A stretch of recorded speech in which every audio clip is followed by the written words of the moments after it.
we ought to go ahead and get started. Since you kind people are here, we have 17. And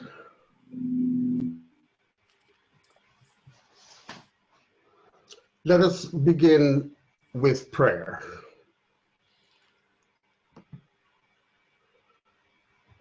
Let us pray. Eternal God, your hand shaped our lives by grace, and your hand rescued us from sin by love. May your hand guide us throughout this morning, shielding us from all misunderstandings and animosity, strengthening us to do justice for all people with love. In Jesus Christ our Lord, amen. I am very happy to be here with you this morning, and I greet you with the Ghanaian word for welcome, akwaba. It means more than ordinary welcome. It is a deep welcome, and if you travel to the airport in Accra, you will see a huge sign that says Akwaba. And Ghana is suggesting that that is the place to visit, and you will be greeted with love and a deep, deep sense of welcome. My background picture, if you can see it, I'll get out of the way, is the Sankofa bird, S-A-N-K-O-F-A. You will notice that the bird is looking backward, and it has an egg in its mouth. So things that were birthed, were laid in the past, it's looking at the past. You cannot see the feet. I don't think it's on the picture anyway. By the way, I'm wearing the same thing on my shirt. Yeah. But the feet are pointed forward. So the bird is looking backwards to the past. However, the feet are pointed to the future, and it is taking from the past to help to prepare for the future. I want to thank Interim Executive Presbyter Cheryl Galen for the invitation to come and share some observations on a brief history of some events on the continent of Africa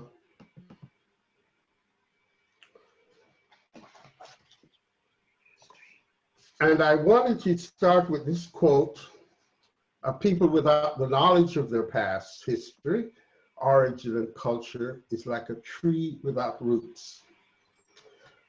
That's a quote from Marcus Garvey, who came to the United States from Jamaica, was just about the first person to say Black is beautiful, was a Back to Africa proponent, thinking that if white men owned Europe, then Black men owned Africa. And so he wanted to take us all back to Africa, to our homeland. He started such marvelous things as the Black Cross nurses. And in Harlem, there were many, many women who became nurses as Black Cross nurse. I was blessed to know a few of them. In order to take blacks back to Africa, Marcus Garvey purchased a number of ships. However, he knew nothing about sailing, and he hired several white men to help repair the boats, the ships, and to get ready to sail. They sabotaged the methods, and the ships were never able to leave. Marcus Garvey also sold chicks for people who wanted to get on board, and they would pay a little money. The United States government, in trying to arrest him, charged him with mail fraud. And as a result, he was put in jail, and the Garvey movement pretty much came to rest. So it was a very significant movement. And this is one of his many, many quotes that are true. And unfortunately, we have in many ways forgot our history, our origin, and our culture.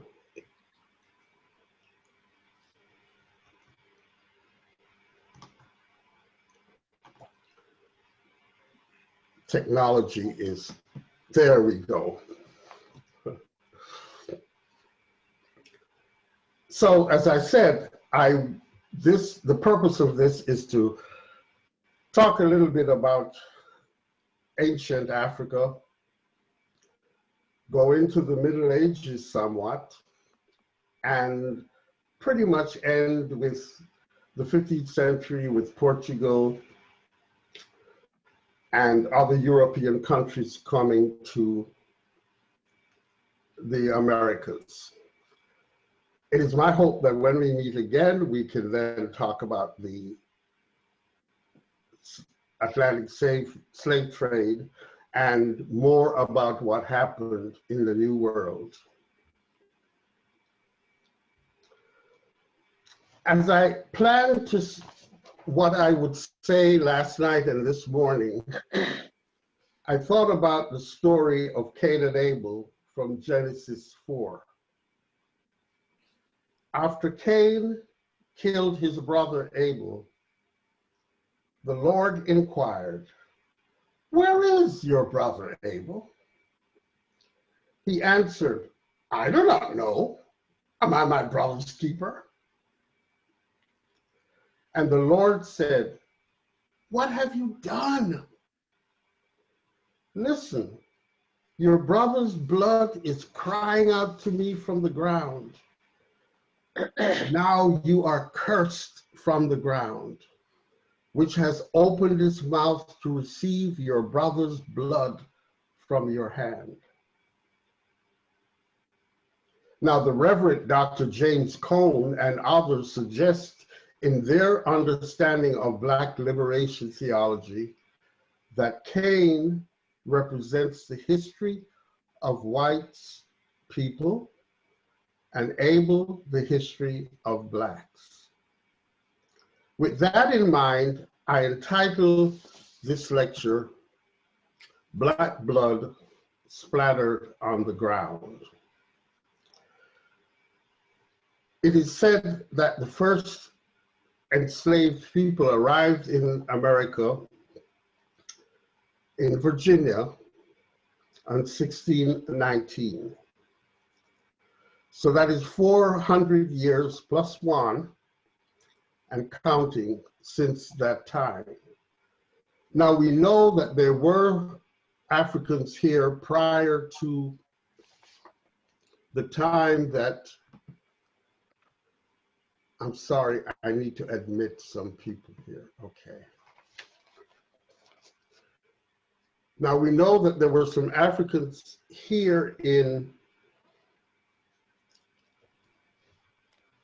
America prior to 1619. When I was a child, Africa was known as the Dark Continent,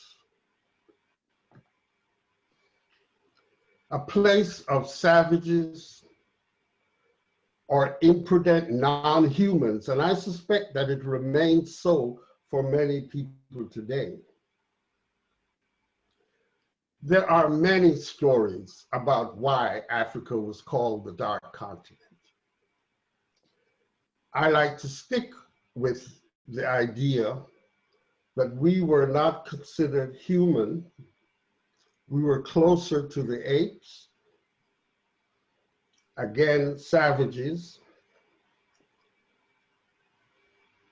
But for example, in the third bullet, Africa was seen by the explorers as an erotically and psychologically powerful place of darkness, one that could only be cured by a direct application of Christianity and, of course, capitalism. So that when the Europeans arrived in Africa, they were doing so in large measure to take Christianity to the savages and, of course, to gain materials for themselves.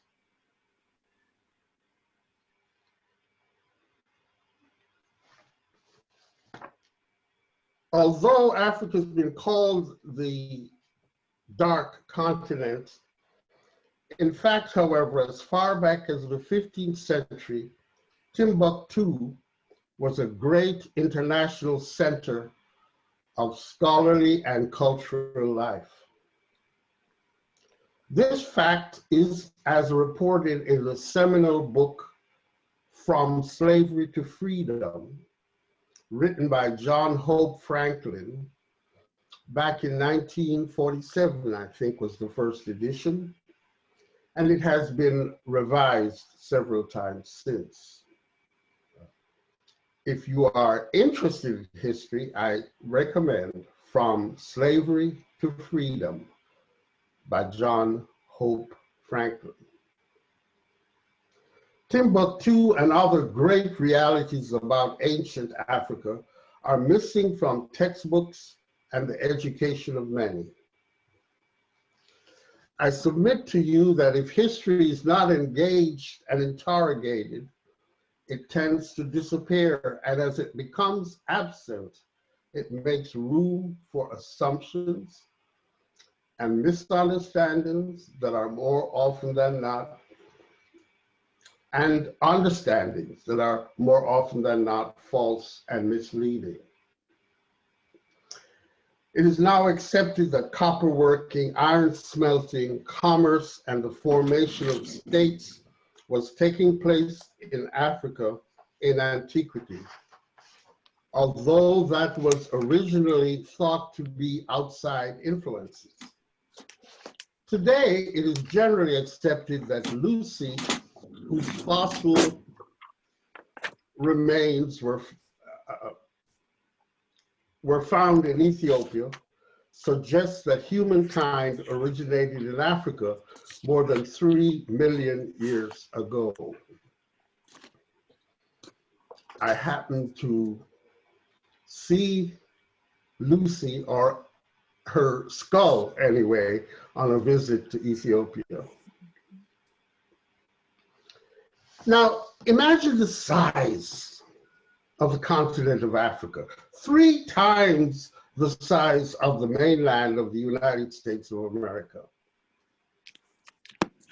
Imagine the diversity of people across the continent. Imagine the environmental conditions, the desertification of the Sahara, the rainforests, the Mediterranean climate on the south and the north, the climate around the equator known as the Intertropical Convergence Zone. In all of the continents, salt was produced, sugar was produced, and there was gold and cereals, livestock. In Africa, there were thousands of languages, depending on the view of language and dialect, between 1250 and 2000. There was trading and there were specializations. Some groups were fisher people. Some villages were known for metallurgy, others for pottery and making weaponry. As far back as the 9th century CE, African peoples were trading with Muslims, engaging wares from the Mediterranean and even from Egypt. Trading languages developed as a mixture of the different languages used by the distinctive villages. Islam moved into the interior and many were converted. Agriculture, industry, and commerce helped to develop trade routes that became highways along inland rivers and land areas so that there was the giving and receiving of culture and customs. This trans-Saharan trade existed long before Europeans came into commercial contact with Africans. Connecting sub-Saharan West Africa to the Mediterranean coast were ancient trade routes. From north to south, silk, cotton, horses, and salt were moved. And from south to north, there was gold, ivory, pepper, and slaves. Yes, slaves. African merchants used slaves and draft animals to carry cargoes along the trade routes that connected the rivers. Goods would be transferred from boat to camel and otherwise moved north. Slavery was a part of African life from its earliest known days. The ancient Egyptians enslaved groups of Semitics, Mediterranean, and Nubian blacks. Slavery was similar to that of Islamic societies. Some slavery was similar to chattel slavery as existed in the United States. Some to serfdom, some to dependent family membership. In addition, status as an enslaved person could change within one's lifetime. For Muslims, slavery was a legal exclusion while still carrying the same spiritual value of a freeborn person. Muslim slaves could marry, have a family, and an independent income. They could also purchase their freedom. In Africa, slaves were often prisoners of war or used to pay debts. After the debt of work was paid, the enslaved would go free. Political elites might use slaves as attendants, as administrative trustees, as soldiers, and as mine workers.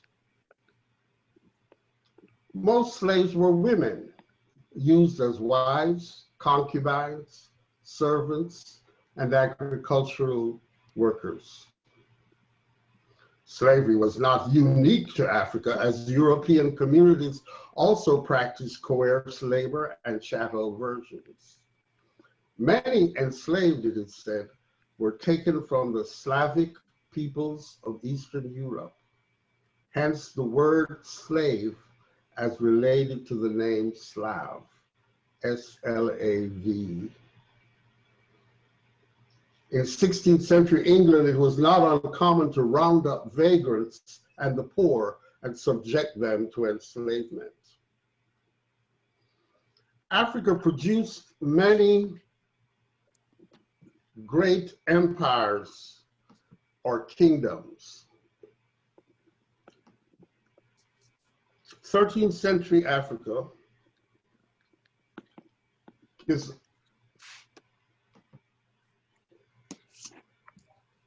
in this map of are the main trade routes and states. kingdoms and empires. Those kingdoms and empires are listed as Ghana Empire, Kingdom of Niri,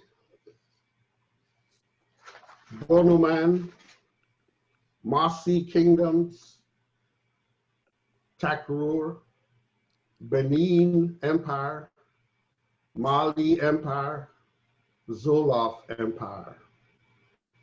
And these were all during the 1350 to 1549 CE to the 11th and 19th centuries. The great empire of Ghana in Western Africa was some 500 miles northwest of current-day Ghana. It is possible that its history extends as far back as the 1st century CE. The people were farmers, at least until contiguous droughts turned their land into desert. They also had sheep and cattle, gardens, date groves, and they experienced native and Arab sections, with many adopting Islam. By the 11th century, Ghana had a large army, and the Arab writer Ali Bakri suggests that Ghana could call up 200,000 men, of whom 40,000 were archers. As a major trading post, Ghana saw caravans loaded with textiles, salt, pearls, and brass coming in constantly, and ivory, slaves, and gold going out. The king even hired a tax collector, and both imports and exports were taxed. The Kingdom of Mali began to show its power as Ghana declined. Mali took over Ghanaian territory and was carried to new heights by Mansa Musa, an Islamic convert who made a big show of his visit to Mecca in 1324. Mansa Musa was benevolent, giving away gold to the extent that it became devalued. Still, the state of his empire was well organized, disciplined, and financially stable.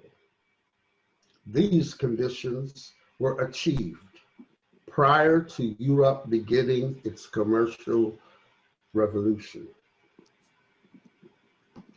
After a civil war, the Kingdom of Songhai emerged.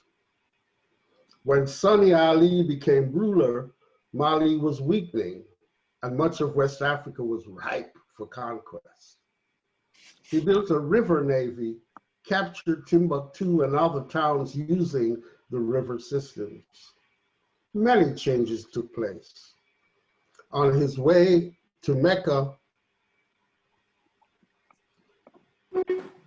Askia Muhammad took a retinue of 1,500 men, doctors, mathematicians, scientists, and scholars. Banking and credit emerged as well as a uniform system of weights and measures. Most important was the rise of education not only in Timbuktu, but in other regions. The Timbuktu University of Sankore offered grammar, geography, law, literature, and surgery. The empire was not destined to last and was eventually overthrown by the Moroccans. I need to admit someone else.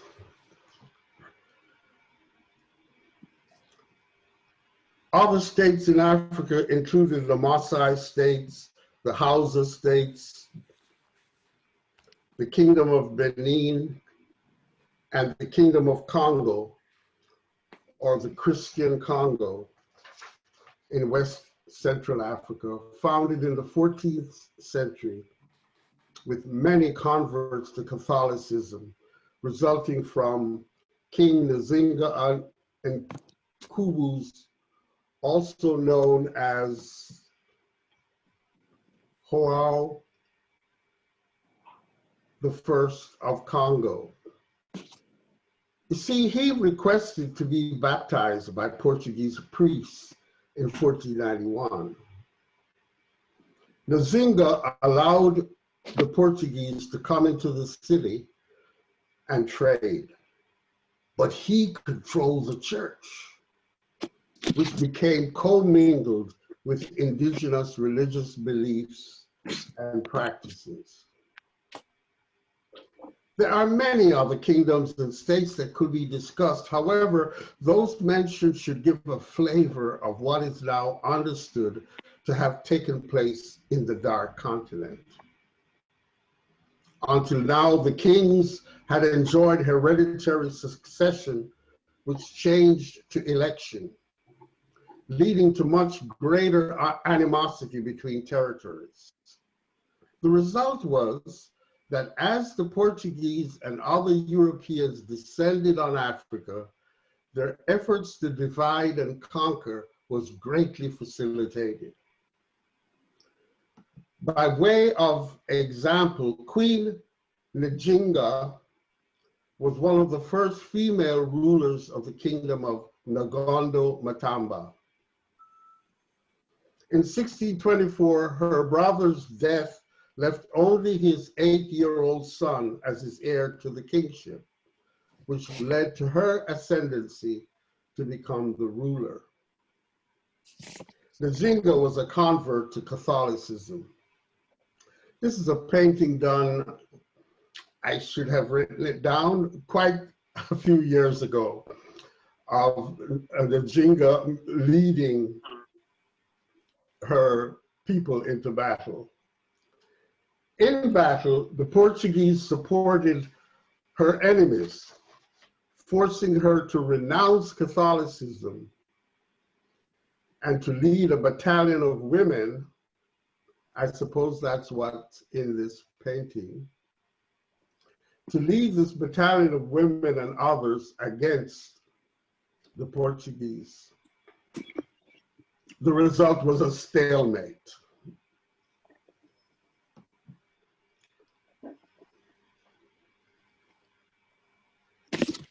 In Europe,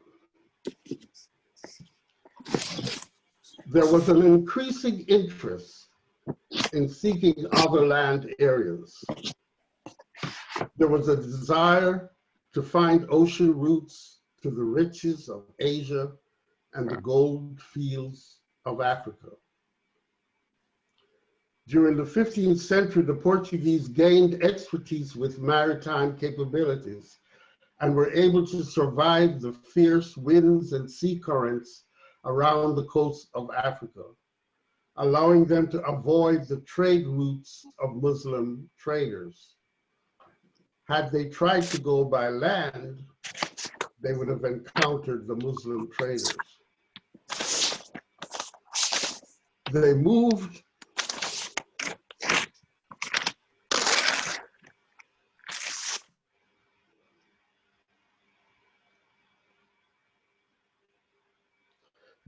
down the western coast of Africa, capturing Cape Verde, Sao Tome, and Principe, and setting up trade with Africans involving gold, of course, nuts, fruits, olive oil, pepper, ivory, and slaves.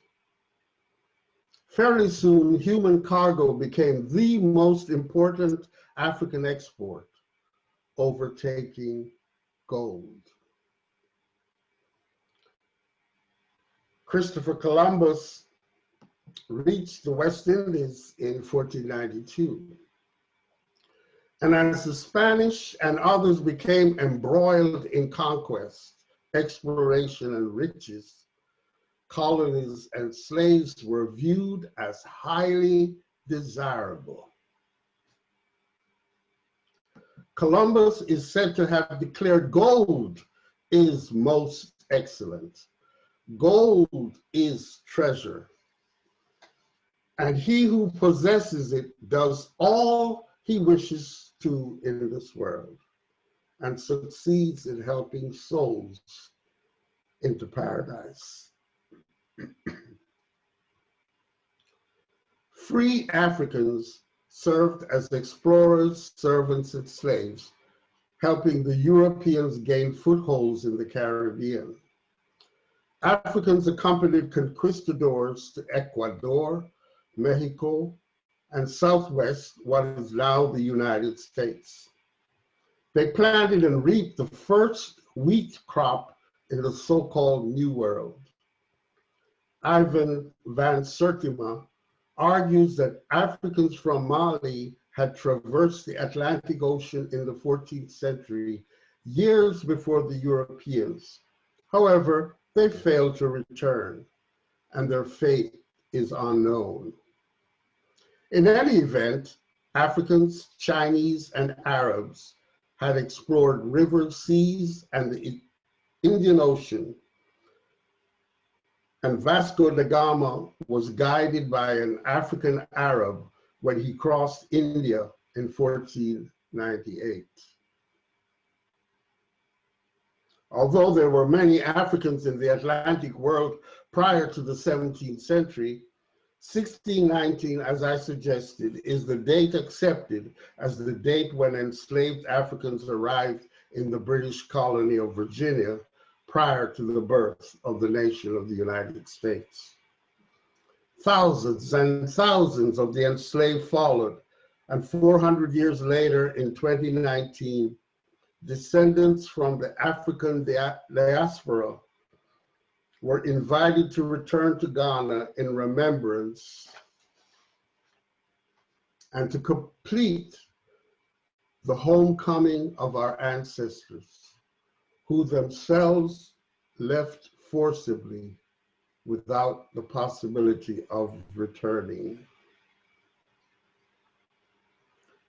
This is what I found when I went home. I visited the ELMINA Castle and the Cape Coast Castles. Although I will talk about ELMINA, I found this picture of Barack Obama, President Obama, visiting Cape Coast Castle in 2009 as a part of the returning home visits. ELMINA, very roughly meaning the mine from the Portuguese, was built by them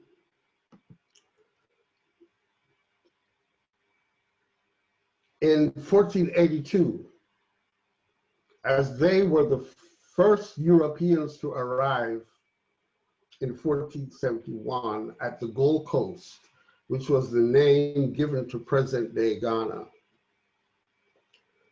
Thanks to the fact that invading Africa for gold and ivory by land would require facing Sudanese caravans and Muslim middlemen, as well as the fact that their ships could now survive winds and the rough seas, the Gold Coast was an inviting port for landing. In addition to the economic benefits of exploration, the Portuguese were also keenly interested in religion and converting many to follow Christ. Prince Henry, the navigator,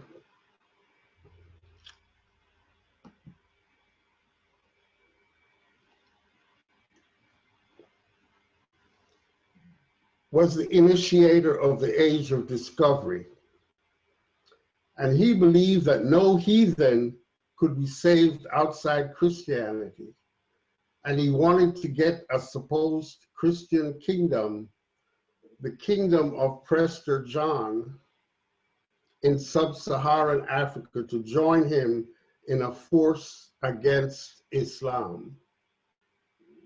Prester, by the way, is short for presbyter.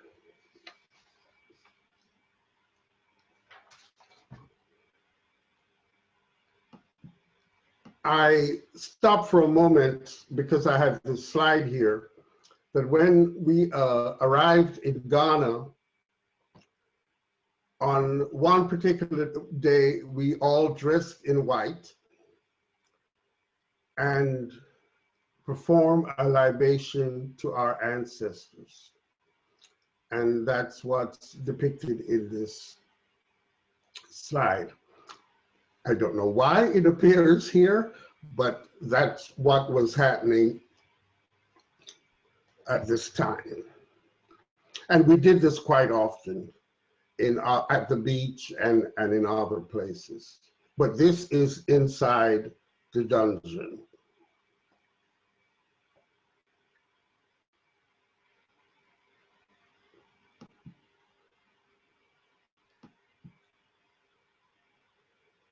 In 1430, Pope Martin V granted a bull giving the Portuguese sole possession of all the lands discovered and anyone's to come in the future.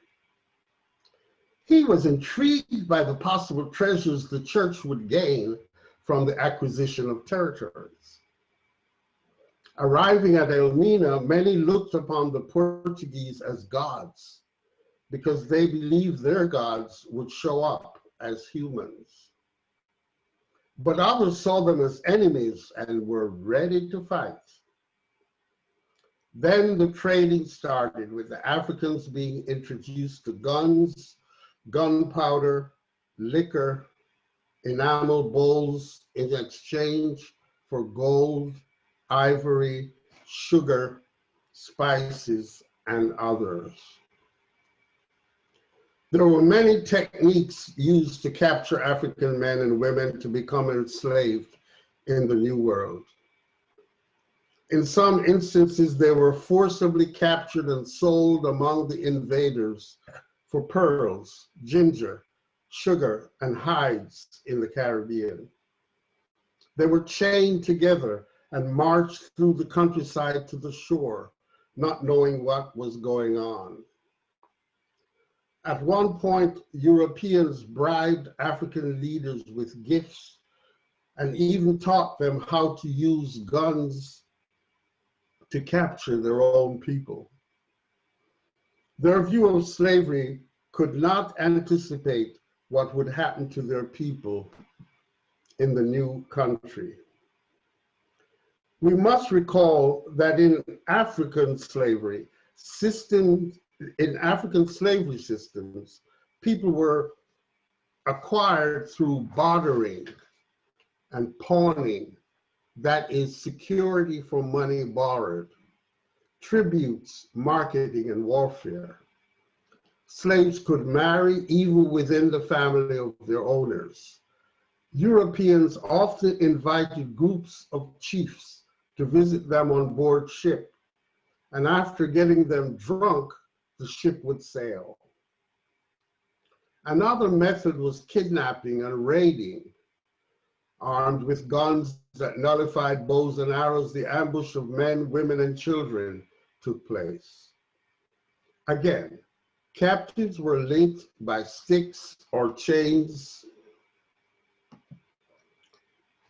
around the neck, walking for miles half naked and barefooted.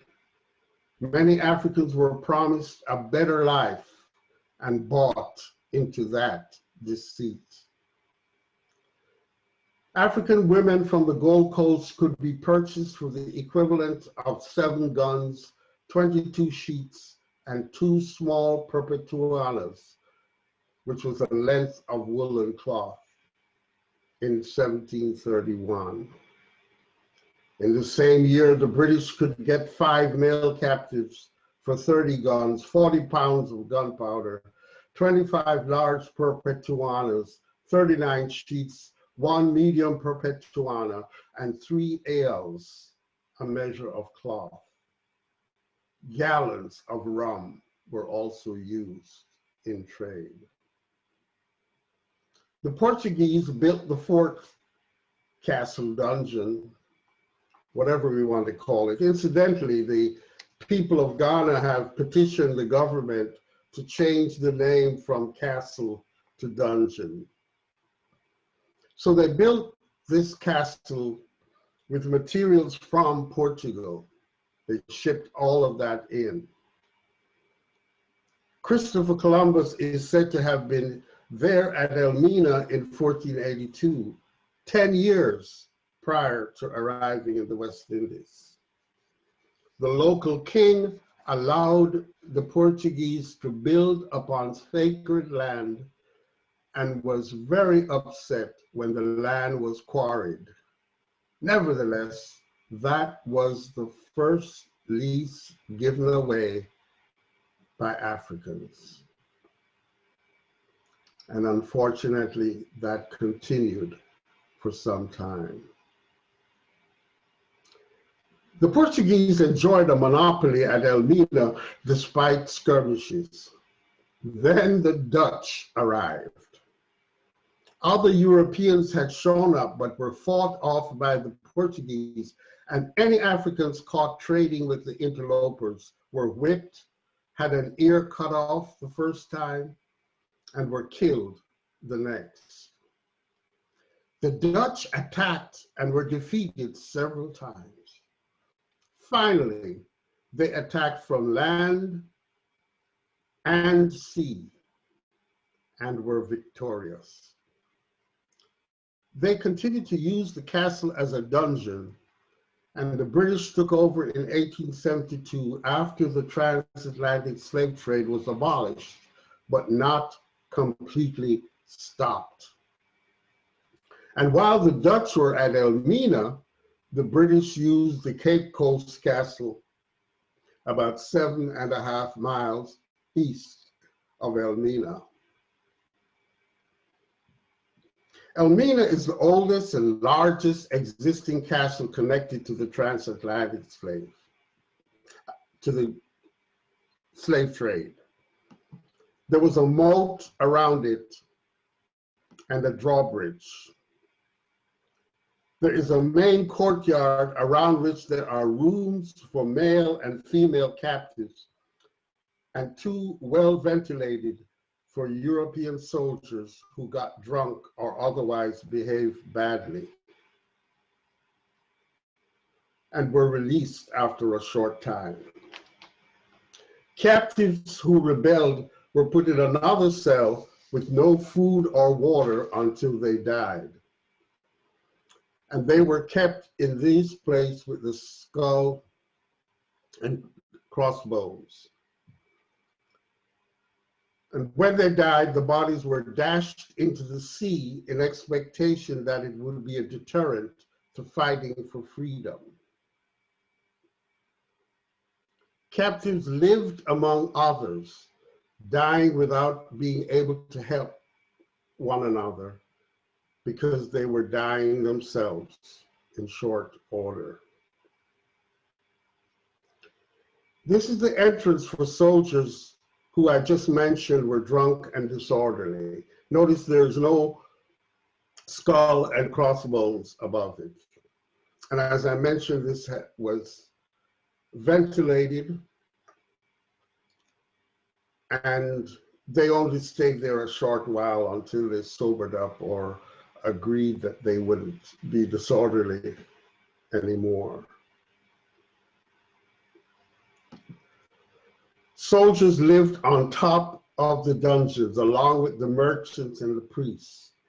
Above them to the west was the residence of the deputy governor, and above that, the governor who was the chief officer for the European Trading Company on the coast.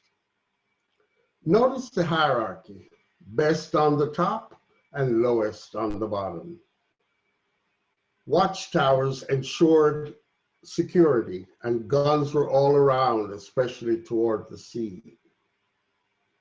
At the north end of the main courtyard, there is a place for storing ammunition and gunpowder. And incidentally, some of the holding cells for the captives were right next to this ammunition storage place. So the air that they breathed, the little air that they had, was often contaminated with material from the ammunition and gunpowder that had been stored in there previously. In the middle of the courtyard stands a Catholic church, which the Dutch turned into a mess hall and a trade office, which later became classrooms for the British police regiments. The inner courtyard held the female dungeons, and on top to the east was the Dutch Reformed Church. This is a better picture of the Catholic Church.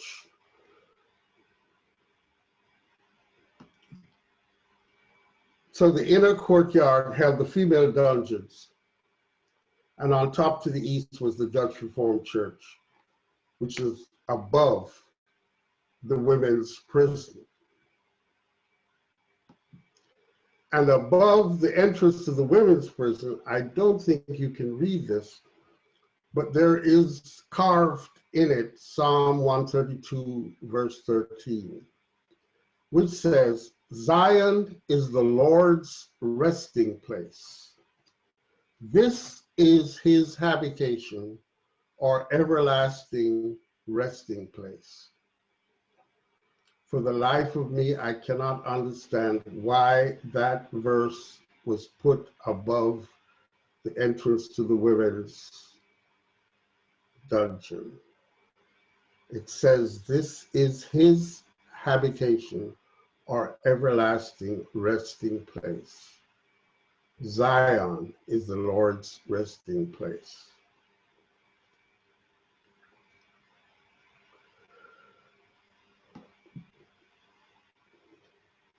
To the south, a flight of stairs leads to the governor's residence. The last courtyard to the north of the castle was called the cat yard because civet cats were bred there, for the glands under their tails was an important ingredient for making perfumes. There was also, of course, the male dungeon. Captives were held in the dungeons for 1 to 2 months, depending on the availability of ships to take them away. They were given food and water twice a day, and just enough to keep them alive, if their condition can be called living. On rare occasions, they were taken outside for a little sunlight and exercise. Even then, they were shackled with huge iron balls. They were packed 300 or more to a cell.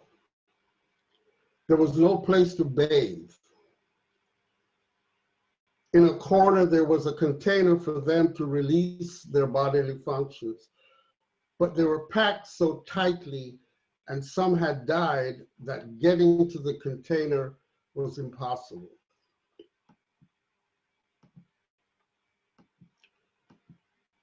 Consequently, the floor of the dungeon was covered with excrement, urine, vomit, and menses on the part of the women. In and on this they slept. The floors became paved with their excretions, and the solid matter built up over time.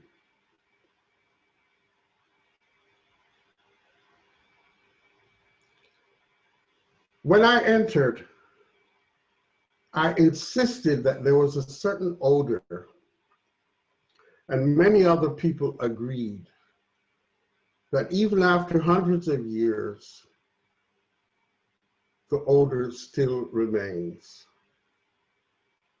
And it was excruciating to walk upon this floor that had been dug down because it had been built up to a large degree. And this is where the earlier slide I showed you that we did the libations. Many people fainted. Most everybody cried. because you could almost feel the presence of those who had been here before. When a ship came, men and women were gathered in a room known as the Room of No Return, which holds the door of no return. They were all chained to each other and could not move freely. And remember that they were taken from many parts of Africa, and they spoke different languages, and so in many instances they were unable to communicate.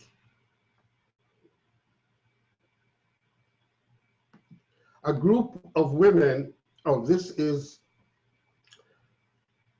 on the porch of the man in charge, the governor, who had a chance to look out as they left for the ships. A group of women, maybe 20 or so, stayed in the dungeon, and they could not do so for more than 3 nights, and most of them didn't last for 3 nights. These are the coverings that they slept with that still remain in the dungeon. And at least they had coverings and they were separated, and still they were unable to spend even 3 nights.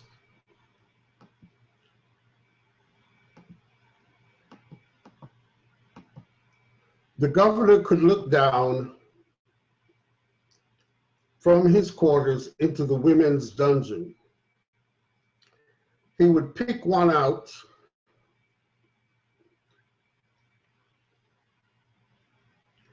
who was then bathed in front of others, clothed, and using the staircase that I showed you a bit earlier, they were delivered to him for his pleasure. Sometimes the woman was kept as a so-called wife. They were Christians after all. But often they were returned to the cell. Children resulting from such rapes grew up in homes built for them. Some going to Europe for education, and many as interpreters and light-skinned informers among the black-skinned natives. Through the door of no return, the captives were put in boats which took them to the ships, and their horrible middle passage began to the Americas.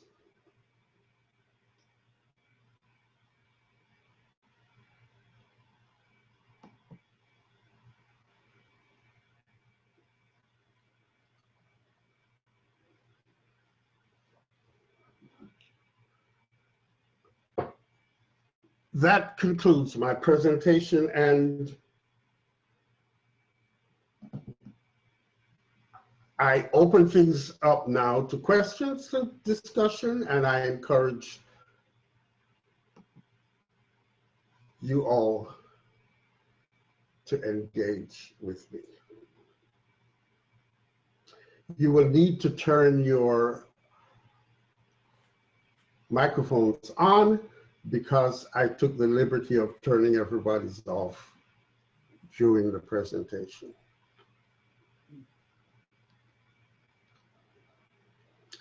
And a couple of people, I think I kept waiting in the waiting room for quite a while because I didn't notice, and my apologies.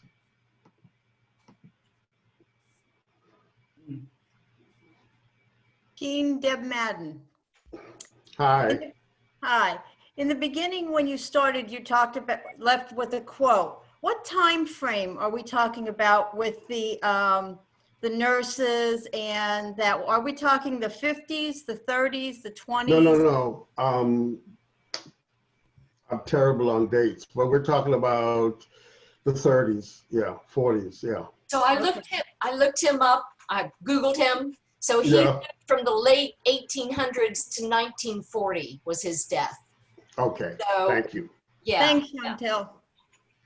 And he died in England because he was extradited, and then Jamaica thought of him fondly, and he was exhumed and buried in Jamaica. Thank and you. I remember that. I was a young boy when that happened. A very young boy, Jean. Yeah. So this story is a story I have heard before, but today I was struck by the dramatic similarities to the Holocaust, with the imprisonment and the inhumanity and the door to nowhere and the hopelessness and the inhumanity. So that was my reaction to hearing this story again, and with the photos and the dungeon, and that's where my head went today.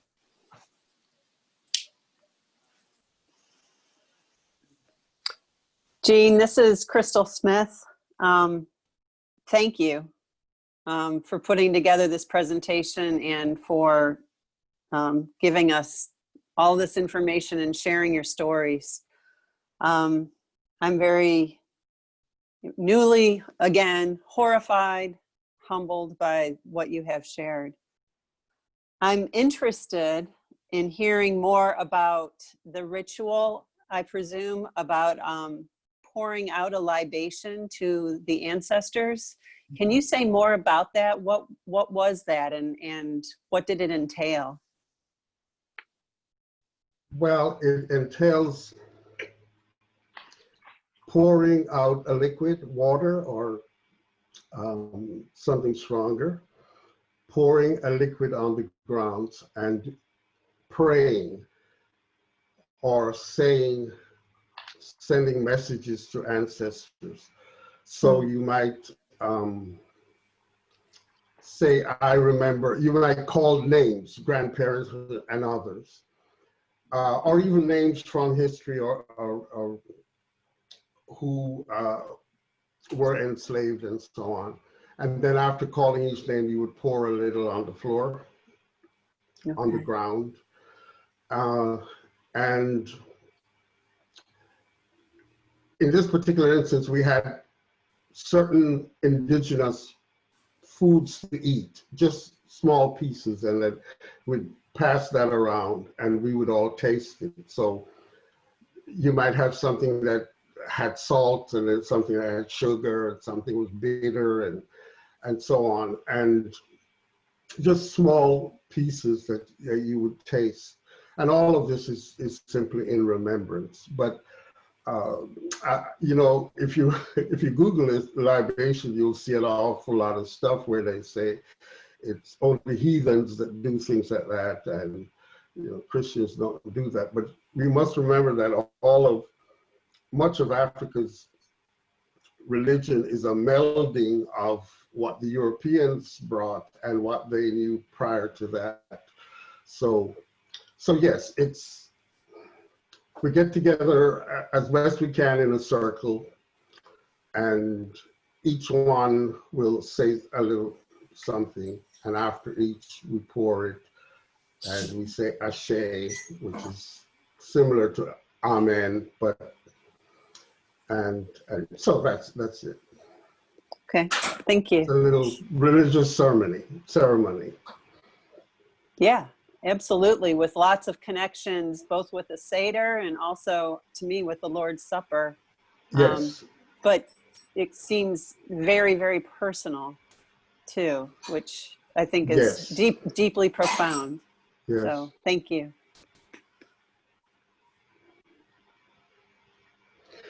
I wanted to say earlier that one thing, when we do think about the Holocaust and what the Jewish people have gone through, I want to point out that the whole entire world came to their assistance finally and saw to it that they were well established and taken care of. You know, when they first came to America, they had difficulties, but today they are a major force. And nothing like that has been done to the people, for the people who have been enslaved.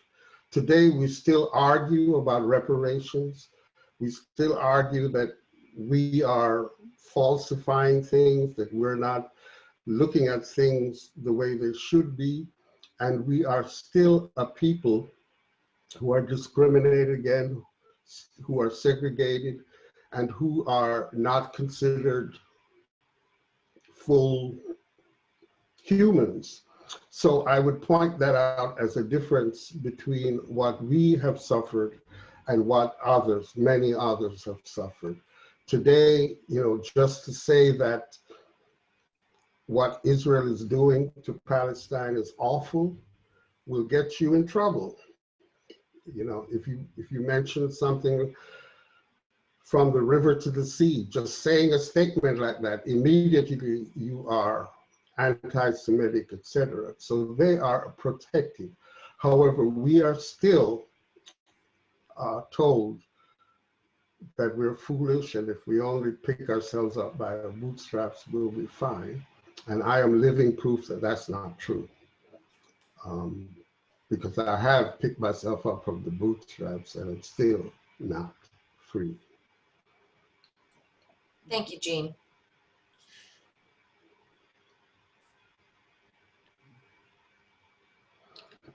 Come on, folks. I'll speak up. I'm Erica Laufer from Middletown Presbyterian Church. And Hi. thank you so much for helping to educate me. I was horrified. I've never heard half of this stuff. And in the detail, for saying it in detail, so it's just unbelievable. I was wondering, what was the average length of stay of the slaves while they were waiting for the ships to take them? Was it to America? A month. A month. 3 weeks. It depended on when the ships got there. And so they had to wait until there was a ship to take them away. And sometimes the ships, you know, would be 3 weeks, a month before they showed up. Because I don't recall how long it took them to get to the Americas. And then they would have to sail back, you know, so there was a considerable amount of time. how they would even be alive after the way they were treated. And then to spend Yes. months on the ship, and how they even arrived alive. It shows, I don't understand Yeah. how that's What- certainly possible. One thing that bothers me about that, you know, I think that if I had some cows that were going to help me have a good livelihood, I would take care of them. You know, I would feed them, Exactly. make sure I take them out of the barn in the morning and get them out in the sunlight and stuff. No. But I suppose there were so many that it didn't matter. You know, you figured if you had 100, 50 would die, but the 50 left were okay, you know. And how, could you say how this so-called 1619 project began? Was it a church initiative? Was it nationwide? Was it local? And how did you happen to become a part of that group, and how large was the group too? I'm just interested in that. I am not sure where it began, but I know that Ghana in particular, because you see, Ghana has, I should know this, a multitude of these castles along its shores, more than any other African state. And so a lot of people are tracing their ancestry and finding that they came from Ghana or close by. Jean? And so I don't know, somebody decided that 400 years was time to celebrate. Jean, I can tell you, the 1619 originated with the New York Times. And the writer who did it, the young woman who wrote the article that started the project, has great podcasts for the history. So if anybody would like more of the history, the 1690 project podcasts from the New York Times and this reporter are excellent to listen to. Yes, but she wrote the 1619 project after the project began. The project had been in vogue, you know, in 2018. This was initiated by Africans, by Ghanaians. They were saying to us in the diaspora, please come home. We miss you, we need you. The government of Ghana is offering us citizenship if we return. So this has been a groundswell for some time. For the entire year of 2019, you see, President Obama went in 2009. So this whole thing has been going on for quite some time. The Times piece, yes, was written to commemorate it, but we have been visiting Africa, going home, going back for quite some time. And my involvement, I have friends who are Ghanaians and professor friends, and you know, I got an email saying, Jean, do you want to join us? So my particular group, we had maybe 30 of us, and there were families, we had little children, lots of successful people, professors, a couple of doctors, and others who sincerely just wanted to go home. We'd never been there. And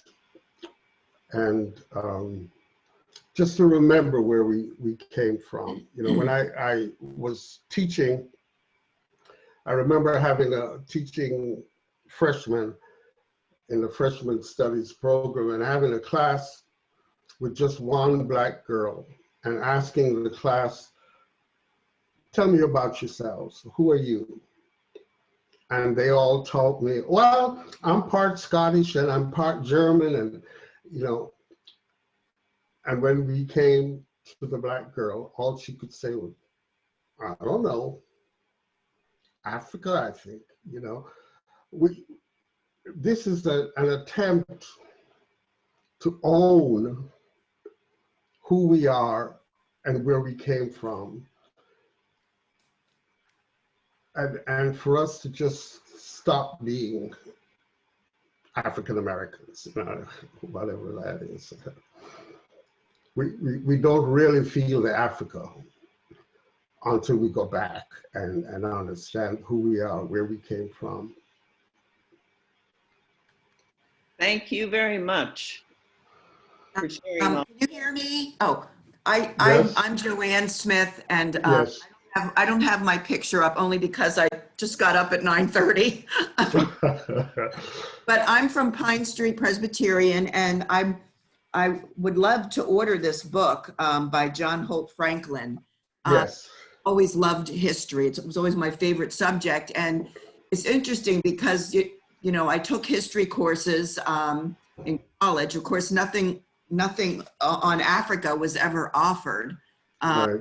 So I'm very interested in learning more. And I didn't realize that slaves in Africa had the ability to purchase their freedom. They could marry, you know, I didn't know any of that. So that was very interesting. Yes. But thank you. I learned a lot this morning. You're quite welcome. Jean, I'd just like to say what strikes me is, aside from all the physical abuse and maltreatment, was the, I think, deliberate effort to destroy, remove any sense of hope and the emotional impact that had on people, to control them by removing any sense of hope at all. And Yes. Any reading I have done, that seems to be pervasive, in a pervasive element of slavery. And it just is destroying, I think. Yes, I agree. And the next time I meet with you, I'll be talking about the spiritual, the moral, psychological injuries that have obtained as a result of that, and that it comes down through the generations. It's intergenerational. Yeah, yeah. And it's a very... It's a horrible, horrible pain. Yes. That continues, you know, Yes. and Yeah. I get asked a lot, what can we do? And I have absolutely no idea. I said last night that sometimes I despair, but I also suggested, I haven't thought this through, but it came out of me last night, that when I was asked, what do we do? I tried to draw a parallel, and it's probably not good. Some of you who are deep theological thinkers might will. I suggested that if you're a Christian and you want to be saved, that the first step is to admit that you're a sinner and that you need to be saved. You need Jesus Christ to save you from your sins. And that in a similar fashion, this nation needs to say unequivocally, we are racist, and that no amount of salvation or change can come about until that is realized and recognized, and then we move forward. But as long as we continue to deny, things will never change. And we continue with all the little things that a majority of Americans see as okay, all right. Voter suppression, awful conditions in cities, the amount of money that's spent on the suburbs, the taxes that are paid in the cities that are never realized, the quality of the water, the quality of the schools.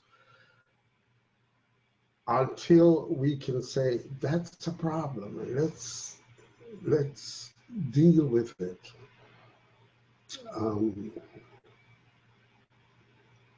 I just wrote myself a little 2-pager entitled, Don't Blame the Police. The police are just doing what Americans do. And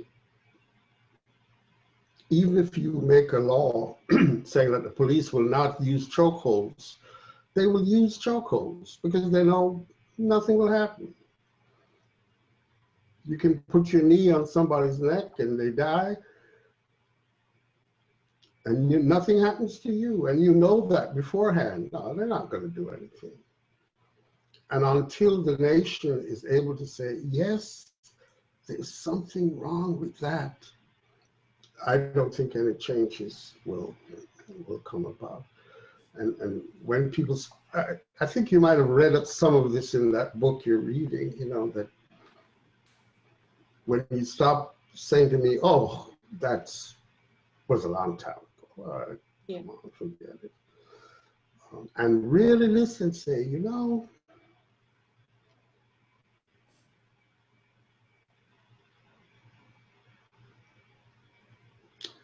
I don't know, but I appreciate you all.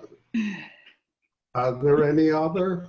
Gene, Yes. I'd just Yes. like to say, I appreciate your presentation, and I appreciate you, when Lois and I were in counseling, they talked about being pinched. If we're not pinched a little bit, it's not doing any good. And I Yeah. appreciate you being willing and brave enough to pinch us a little bit, and I think that's where it has to start. So I just wanted to express my gratitude to you and thank you very much. You're very welcome. You're very welcome.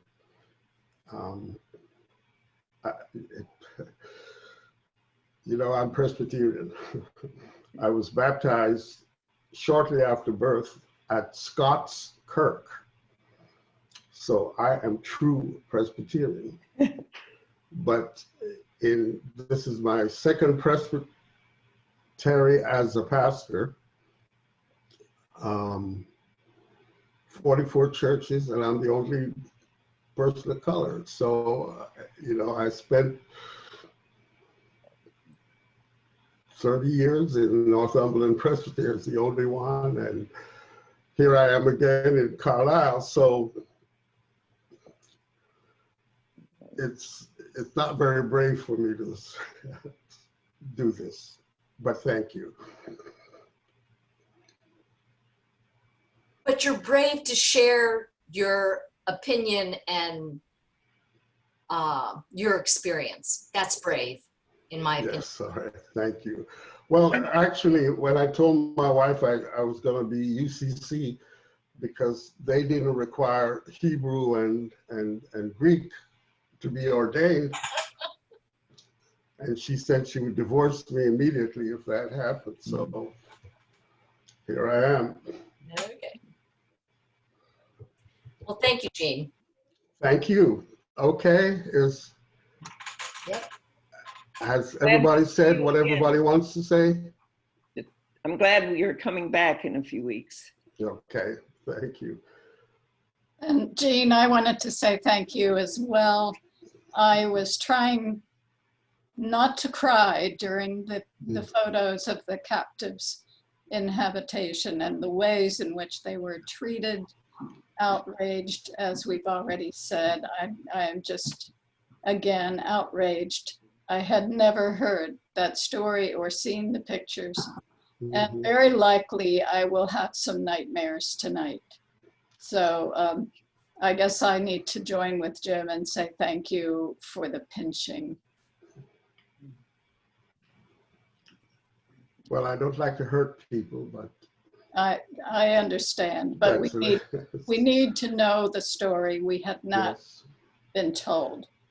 But to understand also that from our point of view, a lot of what is happening today is not that different, you know.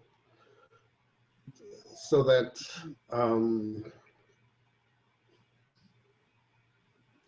so that we're thrown into prison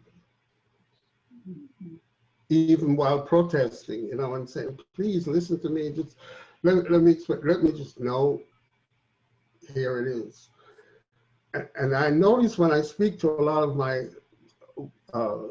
white colleagues, you know, they'll bring up the law. They'll always talk to me about, but the law says that this is what you do. And in other situations, they're not so anxious to bring up the law. And with us, it is always black and white, cut and dried. This is it. You failed to obey a lawful order from a policeman. Therefore, it's okay for him to shoot you, to use the spray or whatever. To us, it's just No matter what you do, we said earlier, there is no hope that things will be different. I've said to you before that when I walk into the classroom, one of the first questions I often get is your doctorate, do you have a doctorate for first place? And if I say yes, they say, is it a real one? There's just an assumption that people like me and my color must have been what they call affirmative action. It must have been given to me. It was honorary. I didn't work for it. The Negro, what's the name of that, that gives scholarship, gives all of us scholarships. And people just write, and I say, you know, or I get a student coming to me, my mom told me to take another section. And those things tell me, no matter how high you climb, no matter how you obey what the white man tells you to do, you still cannot get high enough. You can't.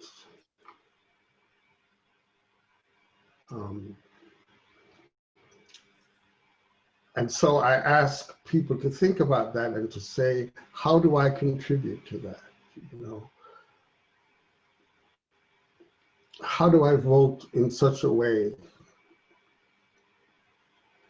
that the least of these continue to be hurt?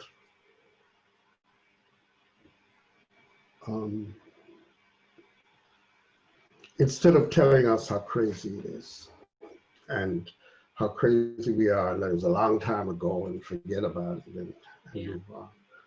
You know. Okay, thank you all again. Thanks, Jean. Have a good day. Thank you. Same to all.